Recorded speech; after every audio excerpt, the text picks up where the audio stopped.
Good morning, dear students. Welcome back to your another session of your online classes. Children, we are right now studying about lesson number 6, tissue. Children, today is the sixth part of the lesson, and before this, I have taught you about the plant tissues. And children, I have tried to cover almost all the topics that are given in your textbook. Now, children, please, the moment I teach you any lesson, I'm very much sure you must be writing the notes and drawing the diagram as well. But children, parallelly, keep reading the textbook also, because ultimately the question paper is set from the textbook only.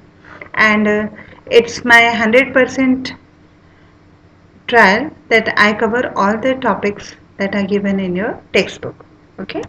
So children, today we are going to start about the animal tissue. Children, how we studied that in case of plants, the plant tissues are broadly classified into two types.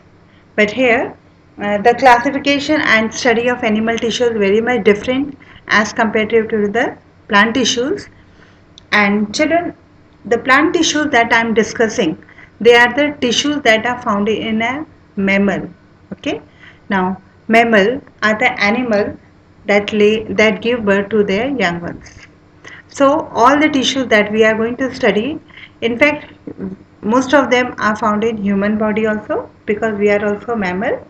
So children, animal tissues, they can be very broadly classified into four types: epithelial tissue, connective tissue, muscular tissues, and the nervous tissue. So we will study about each of these tissues in detail. So children, today I am going to cover about the epithelial tissue. Okay, types of animal tissue. Now, children, this is a picture of a human body. Some part of the body are covered, and in these few parts only, all the different type of animal tissues can be studied. Okay, the first, the uppermost part of the diagram, you can see, children, there are the epithelial tissues, and epithelial tissues, they are of different type that I will be taking in detail. Next is, children, the muscular tissues. There are different type of muscles that are present in our body. Then comes the connective tissue. Connective tissue means how our body is connected to every part of our body. For example, children, how our brain is connected with the toes, or how the lungs are connected with our finger, or how our shoulders are connected to our toes. So there is a network in our body, and that network of tissues is known as the connective tissue.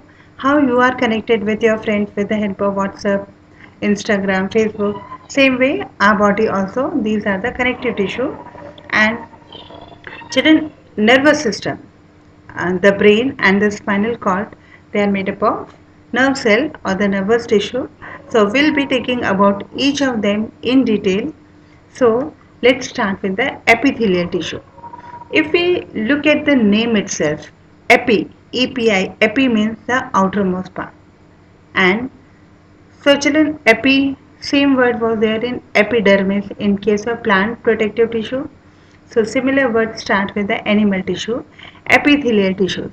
Now children, what are these epithelial tissues? Now in our body there are different internal organs.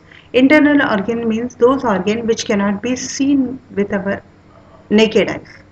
Like the heart is there. Yes, you can feel the presence of heart. You can feel the presence of lungs, kidney, stomach, everything.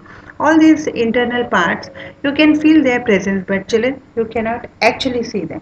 Okay. So all these, the internal organs of our body, they are covered with some tissues, and these tissues are called as epithelial tissue. For example, to be very precise, your tongue. Your tongue has got a covering, so there covered this covering tissues are the epithelial tissue. The inner lining of your cheeks, the inner lining of your food pipe, windpipe, lungs, okay, all they constitute the epithelial tissue. So children, these are the different type of epithelial tissue that I'll be taking on later on. Now these epithelial tissues, they are widespread throughout our body. They are found in each and every part of our body, including the brain, including the heart, lungs. These all are the vital organs of our body.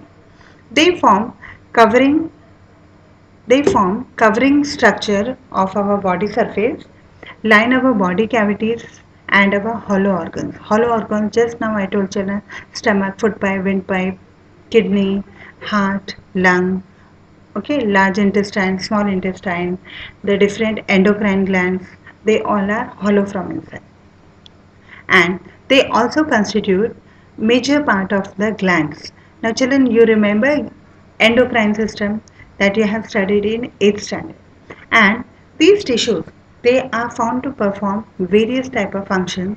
For example, protection, secretion, absorption, excretion, filtration, diffusion, and receiving stimulus and giving the response. Let us understand some characteristic of epithelial tissues. Children, these epithelial tissues, they are found in different shape and different sizes, and they their shapes are very much variable. At certain time they are as flat as the square, while at certain time they are as long as the cuboidal. Sometimes they are two dimensional, sometimes they are three dimensional structure. Their basement membrane, means the membrane through which they are attached to the hollow organ, is very thin. Now this membrane has to be thin because there has to be an exchange of material between the cells. The process of exchange of material between these cells take place by the process of diffusion, and these epithelial tissues, they have their own nerve supply. And children, just let me give you an example. Touch the toes of your foot, okay, or touch the fingertips of your finger. You will, when you touch them, immediately you can sense them. So here also epidermis is present, and you can understand that though they are so far away from our brain, but still they are equally sensitive. Now these cells, they have very high rate of cell division, and they can repair themselves immediately the moment they get damaged. For example, children, many times you must be doing some craft activity, and sometimes you get a very slight cut on your skin, or sometimes it happens that you are drinking hot tea or coffee and we get a burn on our tongue. Sometimes when we are eating food and we talk, so sometimes we bite our tongue also. But children, in a gap of just 30 minutes, that our whatever damage has occurred on our tongue, it immediately gets repaired up. And if you had a very minor cut on your skin, that also get corrected within an hour.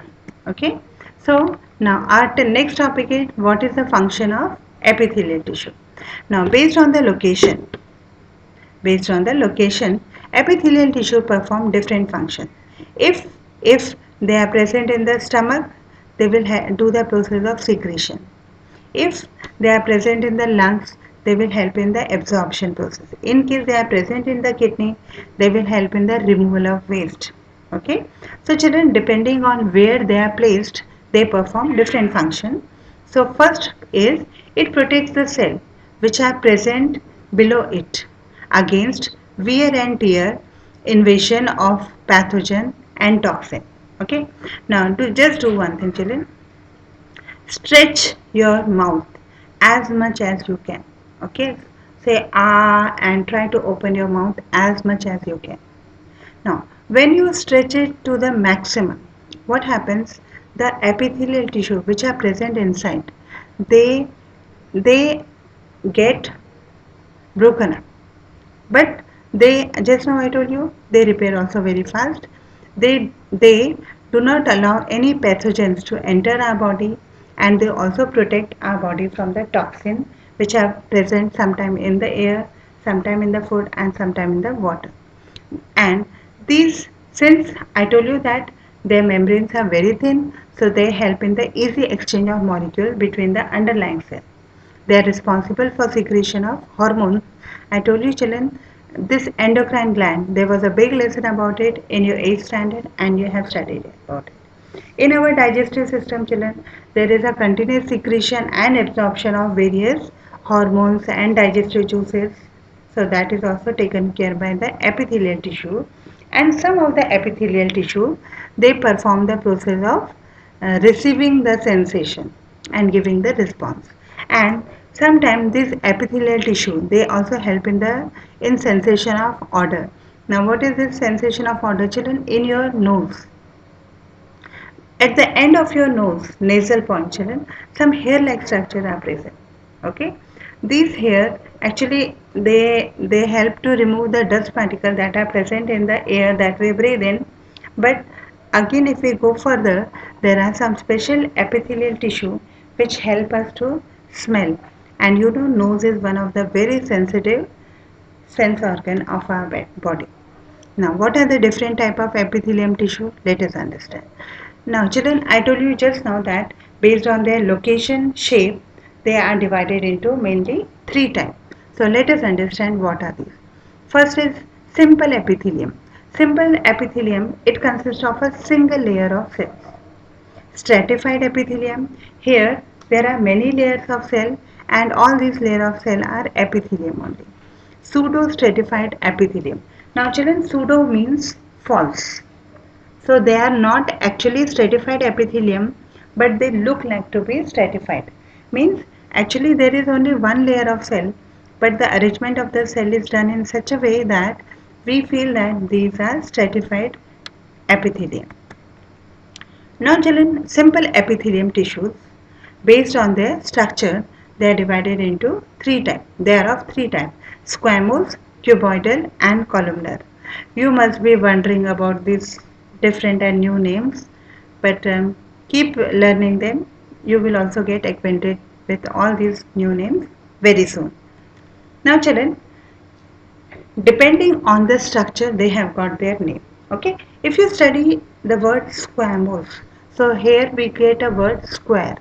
So these cells or these tissues, they are as flat as the square. A square is usually two dimensional. So these squamous tissues, where they are present in our inner lining of our mouth. Okay, and they are present in our windpipe, foot pipe. They are also present in all those areas where there is a frequent wear and tear of our body. Cuboidal epithelium, if the square, if in the square, if we fill little amount of air, it will get three dimensional structure. So cuboidal are little bit thicker than the squamous epithelium, and if we further pull cuboidal, they will become thin and long like a column. So they are called as columnar epithelium tissue. And some of the special simple epithelium tissues are called as children ciliated epithelium tissue. Now, what are these ciliated epithelium tissue? They in on certain epithelium tissue we find that a very thin hair-like structures are present, which are known as cilia. Children, cilia and flagella I have taught you in. It was already there in 8th standard and it is also there in 9th standard, lesson number 5, cell. Okay, so simple epithelium, you can just read children, I have told you all this. You have, what you need to remember is you have to understand that their location. In exam you may get a question that where are simple epithelium found. Okay, so you should know about their location, and it will be helpful for you also children to enhance your knowledge. So simple epithelial, they are present in the inner lining of our blood vessel, kidney, skin and the lungs. Okay, stratified, you can see in the picture children, it contains many layers of tissues, and best example for it is your skin. Our skin sometimes releases sweat, sometimes it releases oil, and you can see very thin hairs also present on your skin. So children, our skin is an example of stratified epithelium tissue, and it is also found in the inner lining of our digestive tract and the reproductive tract. Now pseudo-stratified, just now I told you that they are not, you can see in the picture, they are not made up of many layers, they are made up of single layer, but it appears like that. And it is usually found in our respiratory tract, and it is also found in the male reproductive system. And in our respiratory system, it helps to remove the unwanted substances or unwanted dust particles that many times enter our respiratory system. Now children, this slide is the gist of whatever I taught you.